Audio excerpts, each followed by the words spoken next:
নমস্কার, তোমাদের সকলের প্রিয় পাঠশালায় আরো একটি নতুন ক্লাস নিয়ে হাজির হলাম তোমাদের সামনে। আজকে আমি তোমাদের সাথে আলোচনা করব চতুর্দশ শ্রেণী গণিত ম্যাথমেটিক্স 11 নম্বর স্কুলটির প্রশ্ন উত্তর। আমি আজকে ক্লাসটি শুরু করে দিচ্ছি, সকলে মিলে দেখে নাও। 11 নম্বর স্কুলটির নাম হলো বর্ধমান পরিসভা হিন্দু বালিকা বিদ্যালয় প্রাথমিক বিভাগ। একের প্রশ্নটি আছে নিম্নের প্রশ্নগুলি সঠিক উত্তর লেখো। ক সমান 3 ভাগের 1 ভাগ সমান কত? সমান 3 ভাগের 1 ভাগ মানে হলো 1/3 অংশ। খ 6 মিটার 30 সেন্টিমিটার সমান কত সেন্টিমিটার? 6 গুণ 100 যোগ 30 সমান 6/600 যোগ 30 সমান 630 সেন্টিমিটার। গ ফাঁকা ঘরে বড় বা ছোট চিহ্ন বসাও। 5/10 7/10 7/10 দিকে আমক হয়ে যাবে। 1/10 1/20 1/10 দিকে আমক হয়ে যাবে। ঘরের প্রশ্নটি দশমিক ভগ্নাংশে প্রকাশ করে। 10 ভাগের 7 ভাগ মানে কত? 7/10। তাহলে দশমিক ভগ্নাংশে প্রকাশ করতে গেলে দশমিক শূন্য আছে একটা একের পাশে, তাহলে এটা হবে 7, তার আগে দশমিক থাকবে, তাহলে এটা হবে 0.7 হবে। 5/5 অংশ সমান কত অংশ? 1 অংশ বা সম্পূর্ণ। দুই প্রশ্ন দিয়েছে, নিজের প্রশ্নগুলির উত্তর দাও। ক 155 সেন্টিমিটার সমান কত মিটার কত সেন্টিমিটার? 155 সেন্টিমিটার সমান কত মিটার কত সেন্টিমিটার? 155 টাকে ভাঙলে কি পাবো? 100 যোগ 55 পাবো। তাহলে 100 মানে কত? 1 মিটার আর 55 সেন্টিমিটার। খ 15টি কলার 3/5 অংশ সমান কত? 15টি কলার মানে কলা এ গুণ করতে হয় 15 গুণ 3/5 5 3 15 3 3 9। গ বিয়োগ করো 1 বিয়োগ 9/38।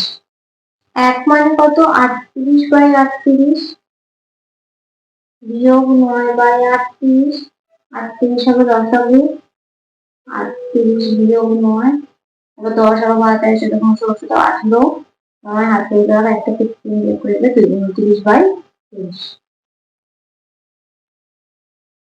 ঘরের প্রশ্ন দিয়েছি 3/6 যোগ 1/6 যোগ 2/6 6 লসাগু হবে 3 যোগ 1 যোগ 2 3 5 আছে 6 তাহলে 6/6 মানে হলো 1 অংশ বা সম্পূর্ণ। তোমার প্রশ্নে বলেছে প্রকৃত ভগ্নাংশ কাকে বলে, উদাহরণ দাও। দেখো লিখেছি প্রকৃত ভগ্নাংশ, যে ভগ্নাংশের লব হরের চেয়ে ছোট হয় তাকে প্রকৃত ভগ্নাংশ। যেমন 2/4 5/9 লব হর, লব হরের থেকে ছোট, তাহলে তাকে বলা হচ্ছে প্রকৃত ভগ্নাংশ। তিনের প্রশ্নটি আছে ক যোগ করো 8 গ্রাম 273 গ্রাম 5 গ্রাম 180 গ্রাম। দেখো যোগটা করে দেখাচ্ছি। 3 তারপর 9 10 11 12 13 14 15 5 1 3 1 4 8 9 10 11 13 13 গ্রাম 453 গ্রাম। হ বিয়োগ করো 3 গ্রাম 28 গ্রাম 355 গ্রাম 12 গ্রাম 364 গ্রাম।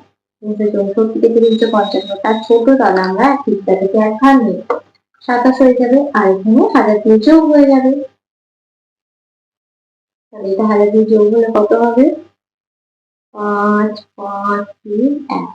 এই দুটো আমরা বিয়োগ করবো, 4 থেকে 5 বিয়োগ করলে 1, তাহলে 5 থেকে ছোট 15 লিখেছি 7 8 9 10 11 12 13 14 9 হাতে হয়ে 1 থেকে 4 4 থেকে 3টা 13 হয়েছে 5 6 7 8 9 10 11 13 9 হাতে 11 ছোট 12 সংখ্যায় লিখলাম না 991 গ্রাম। এবার এদিকে বিয়োগ করবো 2 থেকে 7 বিয়োগ করলে 5 1 থেকে বিয়োগ করলে হবে 1 15 গ্রাম 991 গ্রাম। প্রশ্নটি বলেছে নিচের প্রশ্নগুলির উত্তর দাও। ক এক মাছ ব্যবসায়ী 15 কিগ্রা কাতলা মাছ ও 10 কিগ্রা 700 গ্রাম রুই মাছ নিয়ে বাজারে গেল। মাছ বিক্রির পর তার কাছে 2 কিগ্রা 500 গ্রাম মাছ পড়ে রইল। তাহলে ওই ব্যবসায়ী কত মাছ বিক্রি করলো? দেখো করে দেখাচ্ছি, 15 কিগ্রা কাতলা মাছ আর 10 কিগ্রা 700 গ্রাম রুই মাছ নিয়ে বাজারে গেল। চারের কয় প্রশ্ন? কাতলা মাছ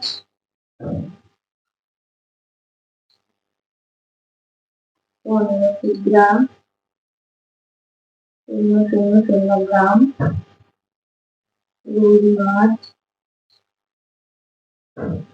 10 কিগ্রা 700 গ্রাম। তাহলে দুটো পরিমাণ আমরা আগে যোগ করবো। 700 গ্রাম 25 কিগ্রা 700 গ্রাম। এবার দেখো বলেছি যে 2 কিগ্রা 500 গ্রাম মাছ পড়ে রইল মাছ বিক্রির পর। 25 কিগ্রা 700 গ্রাম থেকে 2 কিগ্রা 500 গ্রাম বিয়োগ করবো। অন্য পাশে সাবজেক্ট থেকে 2 কত হচ্ছে 23 কিগ্রা 200 গ্রাম। অতএব লিখবো ওই ব্যবসায়ী কত মাছ বিক্রি করলো। অতএব ওই ব্যবসায়ী 23 কিগ্রা 200 গ্রাম মাছ বিক্রি করলো।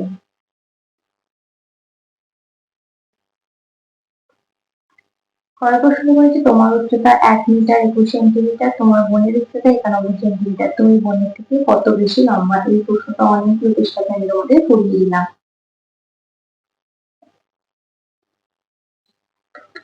1 মিটার 21 সেন্টিমিটার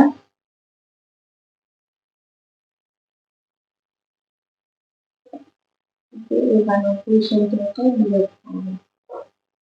দেখো বই থেকে 21টা ছোট, তাহলে আমার এখান থেকে 1 মিটার ধার নিয়ে যাবো, 100 বিয়োগ করে দেবো। কত হচ্ছে 121। একদিন বলে তোমার 10 আর 12 30 সেন্টিমিটার। অতএব লিখে দেবো তুমি বোনের থেকে কত বেশি লম্বা। অতএব আমি বোনের থেকে 30 সেমি বেশি লম্বা।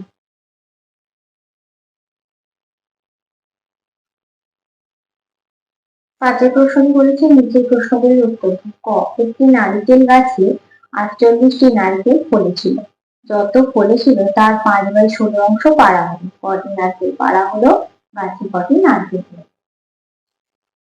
48 নারকেল ফলেছিল, তার থেকে 5/16টি নারকেল পাড়া হয়েছে। 48 নারকেল ফলেছিল, তার থেকে 5/16 নারকেল পাড়া হয়েছে। 16 16 16 32 3 16 48। 3 গুণ 5 সমান 15। কত নারকেল পাড়া হলো? 15টি। 15টি নারকেল পাড়া হলো। গাছে কটি নারকেল হলো? অতএব গাছে নারকেল রইল 48 বিয়োগ 15। 6 7 8, 1 থেকে 1 দিয়ে বাদ দিলে হবে 3 থেকে কত হবে 33। কয়েক প্রশ্নটি বলেছে একটি ফাঁকা 5 লিটারের জল রাখার জারে 2 লিটার 250 লিটার ঠান্ডা জল ও 1 লিটার 800 মিলিলিটার গরম জল রাখলাম। ওই জল রাখার জারটি ভর্তি করতে আরো কত জল ঢালতে হবে? প্রথমে ঠান্ডা জল আর গরম জল এগুলো যোগ করে নিব। 0 5 10। এই অঙ্কটাও অনেকগুলো চেষ্টা তোমাদের করিয়ে দিলাম, ভালোভাবে তোমরা প্র্যাকটিস করবে। 1050 টাকা আমরা ভাঙবো। আগে হচ্ছে 50 মিলিলিটার, তাহলে এটা এদিকে যোগ হয়ে যাবে 4 লিটার 50 মিলিলিটার। এবার দেখো এখানে জল রাখার জারটি ফাঁকা জারটি ছিল 5 লিটারে, আর 5 লিটার 0 0 0 মিলিলিটারের সাথে 4 লিটার 50 মিলিলিটার যোগ করে দেবো। চলবে 5 হাতে মিলে 1 থেকে 10 থেকে 950 মিলিলিটার। তাহলে ওটা দিয়ে কি লিখে দেবো? ওই জল রাখার জারটি করতে করতে আরো কত জল ঢালতে হবে। অতএব ওই জল রাখার জারটি ভর্তি করতে আরো 950 মিলিলিটার জল ঢালতে হবে।